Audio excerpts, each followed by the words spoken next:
And I don't know about you guys, but I'm happy to see what else is hiding in there, in the cookie jar for us to play with. And speaking of cookie jars, we've got Ashely Josephine over here depicting some sort of incredible magic. What is this all about? It's not cookies, but it's not cookies. I wish it was.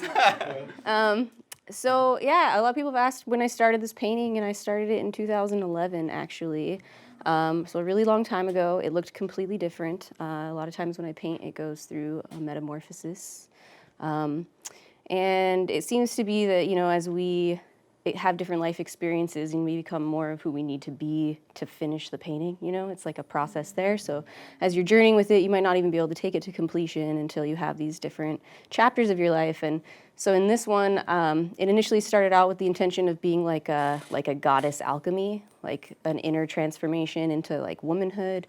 And then it started to grow in, as different life experiences were weaving together. And so in this one of my favorite journeys has a lot of symbolism woven in here.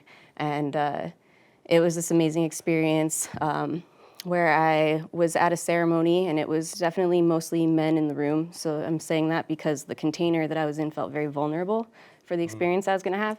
And I didn't know what was going to happen, but I just surrendered it up, and I was like overcome for like hours of like blissful kundalini, like orgasmic downloads, and it was hours of visions and embodiments, so like the big cat energy, which I often see, are tigers, and they really represent a lot of what you're saying. They come and really help you with owning your inner authority and not letting other people define you. You define yourself and your creative identity from within. And I was ejecting, like as I was purging, there would be like pixels and all kinds of like prisma, ephemera, and energy. And I was ejecting all of this negative programming out of myself. Wow. Yeah. And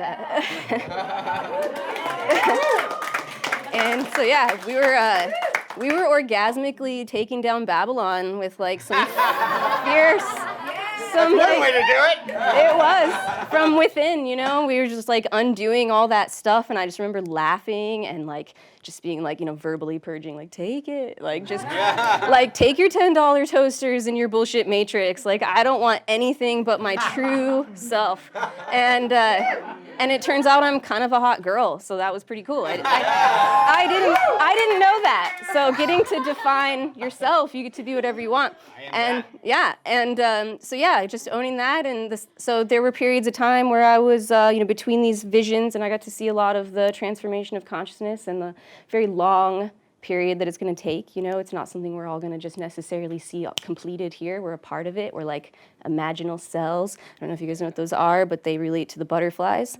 And when they turn into goop before they even know that they're a butterfly, their whole immune system begins to attack itself. And they don't even actually know that it's their own butterflyness that they're fighting. And so I was seeing our society and our culture, especially in America, as being very much in this war with itself and as it's transforming. And you can see that when you look out there. And there was a lot of peace I felt because I really felt like this was happening as a natural organic process through us. It wasn't something I needed to control or like be in charge of or like get my ego behind it and be like, leading the way. It was just me doing me, everyone doing them, and all of us just like trying to be at the eternal party at the end of time together.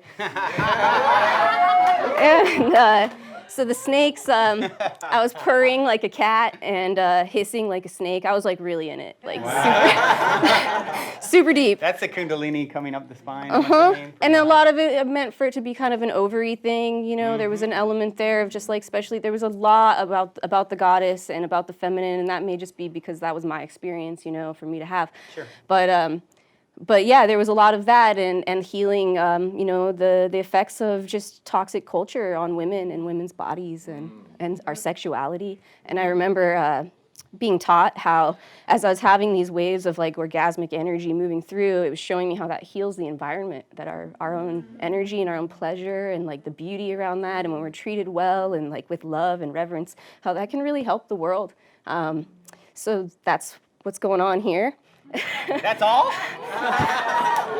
Just a big fat Oh, this is gonna download. have some deep meaning. Ashely, I know. jeez. Just some squirting. Ah, it's so beautiful. Thank you for sharing. Yeah.